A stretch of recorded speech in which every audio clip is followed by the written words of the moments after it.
Hello तो friend, back OPD channel में आपका स्वागत है। अगर आप हमें फेसबुक पे देख रहे हैं तो फेसबुक पेज को फॉलो कर लेना। अगर आप हमें यूट्यूब पे देख रहे हैं तो बैक ओपीडी यूट्यूब चैनल को सब्सक्राइब ज़रूर कर लेना दोस्तों। तो एक ऑपरेटर भाई साहब का मेरे पास कॉल आया और वो कहते हैं कि एक सिचुएशन में अपने को कब पेमेंट मिलता है और कब पेमेंट नहीं मिलता है दोस्तों।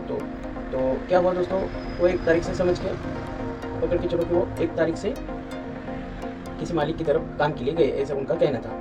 तो एक तारीख से क्या हुआ कि क्योंकि वो मशीन बहुत दिन से बंद थी दोस्तों, तो मशीन बहुत दिन से बंद होने के कारण क्या हो गया दोस्तों, तो उसकी बैटरी डिस्चार्ज हो गई। तो बैटरी डिस्चार्ज होने के बाद क्या हुआ दोस्तों, इन्होंने एक दिन वो बैटरी खोल खाल के साफ सुफ करके उसे गाड़ी में डाल के वो जहाँ पे चार्जिंग करती है दोस्तों उस इलेक्ट्रिशियन के पास लेके गए। तो लगभग उनका एक दिन तो उसमें ही चला गया। ठीक है दोस्तों, अभी आपको तो पता ही होगा कि जेसीबी की हो या किसी भी मशीन की बैटरी हो तो एक दिन के बाद ही देते हैं दोस्तों। तो फिर क्या हुआ, उसने बोला कि आप कल आ जाइए। तो फिर ये ऑपरेटर 2 तारीख की पकड़ को चलिए, तो वो 2 तारीख को चला गया। तो 2 तारीख को चले जाने के बाद क्या हुआ दोस्तों, तो वो 2 तारीख को जाने के बाद वो लाए, उनके साथ में मालिक के साथ में चले गए और वो बैटरी वहाँ से जो चार्जिंग की थी वो लेके आए और मशीन में फिट करके मशीन चालू कर दिया दोस्तों। मशीन को देख लिया कि चला के देख लिया तो मशीन सब जगह से ओके थी, चल रही थी, कोई बात नहीं। तो फिर क्या हुआ कि वो दिन भी वैसा ही चला गया, कोई काम नहीं था, कुछ नहीं था। फिर तीसरे दिन दोस्तों क्या हुआ कि वो बोले कि हमें थोड़ा सा यहाँ से कम 60-70 किलोमीटर पे एक साइड मिला है, तो आपको वहाँ पे जाना पड़ेगा। तो ऑपरेटर बोला ठीक है कोई बात नहीं। अभी 3 तारीख की बात है दोस्तों, तो कितना 2 दिन तो हो गए, मशीन को काम नहीं था। एक दिन बैटरी डिस्चार्ज हो गई थी, इसके लिए वो बैटरी इलेक्ट्रिशियन के पास में डालने के लिए, चार्जिंग के लिए लेके गए। एक दिन वो आके लगा कि उतना तो टाइम लगता नहीं दोस्तों बैटरी फिट करने और ये करने के लिए, ज़्यादा आधा घंटा 15-20 मिनट जो भी हो उतना टाइम नहीं लगता। लेकिन उनके पास काम ही नहीं रहेगा तो वो मशीन को क्या काम, चालू भी हो गई तो क्या काम करेंगे।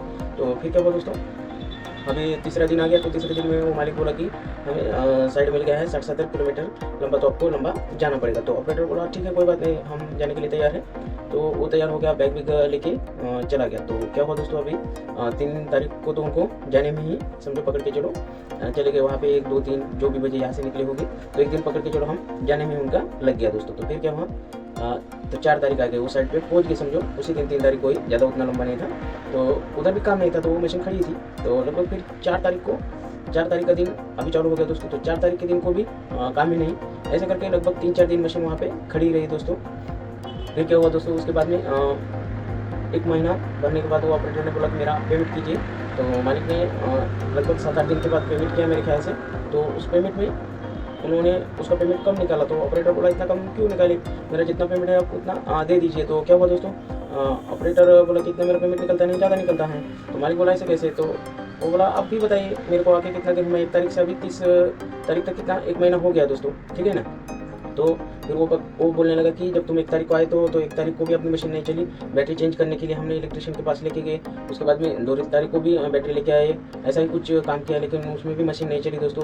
तो ऐसा उन्होंने हिसाब लगाया। तो वो पूरे, और उधर जब 3 तारीख को साइड पे चले गए तो उसके बाद में वहाँ पे भी मशीन नहीं चली 2-4 दिन, उसका भी उसने पेमेंट काट लिया दोस्तों। तो ये ऐसा सिचुएशन उस ऑपरेटर के साथ में हुआ था दोस्तों। तो आपको क्या लगता है, वो ऑपरेटर की गलती है मशीन खड़ी रहना या मालिक की गलती? वो 1 तारीख से समझो पकड़ के चलो 30 तारीख को उनका पेमेंट पूरा डिसीजन ले लिया था उन्होंने कि कितना पेमेंट चाहिए, कितना पेमेंट है, आने जाने का क्या हिसाब है, मशीन के साथ में रहना पड़ता है, वो पूरा उन्होंने वो एक क्या बोलते हैं उसको सौदा कर लिया था दोस्तों। तो उसके हिसाब से अभी ये सिचुएशन की जब काम नहीं रहता तो सच में मालिक लोगों ने ऑपरेटर का पेमेंट नहीं देना चाहिए था। तो ऐसा ही सिचुएशन उस ऑपरेटर के साथ में हुआ दोस्तों। वो बोल रहा है कि 1 तारीख से 2 तारीख तक तो हमने बैटरी रिचार्ज का ही काम किया, तो उसमें मशीन तो चली ही नहीं। उसके बाद में जब आप साइड पे चले गए तो वहाँ पे भी मशीन चली ही नहीं, वहाँ पे भी 2-3 दिन आप बैठते रहे हैं, मशीन को काम ही नहीं था। तो अभी सोच के देखिए 60-70 किलोमीटर पे वो ऑपरेटर अपना घरदार छोड़ के चला गया दोस्तों, अपने बीवी बच्चों को छोड़ के, अपने माँ बाप को छोड़ के काम करने के लिए उधर चला गया, और उधर काम नहीं है दोस्तों। तो उस ऑपरेटर की क्या गलती है दोस्तों। तो उसका कुछ बातचीत हो उनके साथ मेरे ख्याल से, और उन्होंने पगार दिया भी है। तो फिर ऐसा सिचुएशन हो जाता है दोस्तों। आपको क्या लगता है, क्या जब काम चलेगा तभी ऑपरेटरों का पेमेंट चाहिए? हाँ, मेरे ख्याल से जिस दिन आप नकदी पेमेंट से जा रहे हैं किसी के पास, तो जिसके पास काम रहेगा वही आपको बुलाएगा, नहीं तो फिर नहीं बुलाएगा। लेकिन आप मंथली बेसिस पे रहेंगे तो आपको वो मशीन चले या ना चले, आपको पेमेंट तो देना ही पड़ेगा मालिक लोगों को। तो आपके साथ ऐसा कभी हुआ है तो कमेंट में ज़रूर बता दीजिए दोस्तों। क्या उस ऑपरेटर के साथ जो हुआ वो आपके साथ हुआ है, या फिर आपका क्या राय है उसके बारे में कि क्या सच में मशीन बंद रहने के बाद ऑपरेटर की पेमेंट नहीं देनी चाहिए।